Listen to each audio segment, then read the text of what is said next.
踏入大閘蟹嘅季節，大家都會揾邊一間抵食同埋好食。今次我就想同大家推薦呢一間。由依家開始去到12月14號期間，尖沙咀嘅千禧新世界酒店 Cafe East 裏面嘅自助晚餐會供應大閘蟹俾大家任食。呢度嘅自助晚餐特別係中菜，好好食，好多識飲識食嘅朋友都介紹過。今次仲要加埋大閘蟹添，一定唔可以錯過啦！呢度嘅中菜真係有好多款式，有羊架、鮑魚、乳鴿、乳豬、焗蠔、芝士焗龍蝦、串燒，當然仲有今次重點介紹嘅大閘蟹啦。我就攞咗3隻嚟食，全部都係公，都有好多膏，目測應該大概有3兩重，我就覺得好好食。自助餐有埋大閘蟹，我真係覺得好抵。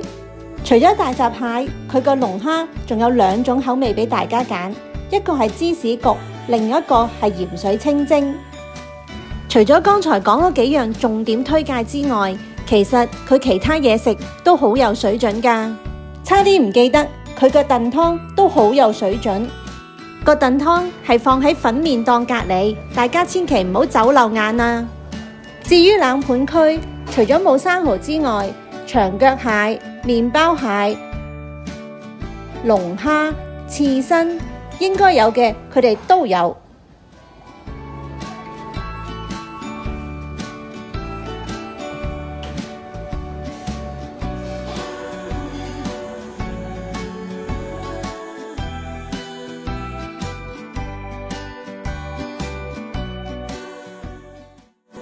呢度嘅甜品區都要特別推介俾大家。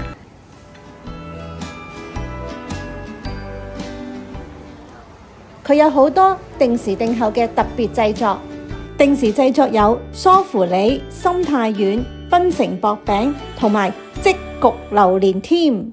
其他甜品當然都好好食啦。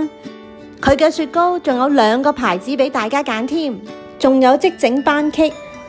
真係有好多唔同款式嘅甜品㗎，差啲唔記得咗講，呢一度嘅橙汁同埋汽水仲要係全場任飲。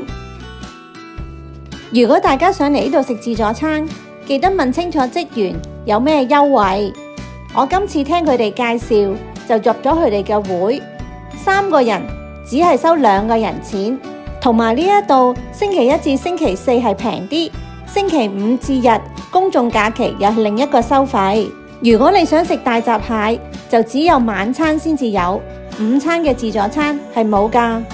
晚餐食夠800蚊，仲有3小時免費泊車。如果大家有興趣，記得12月14號之前嚟呢度食啦。如果大家鍾意我呢條片，歡迎大家 like、comment、share 同 subscribe 我嘅 channel 啦。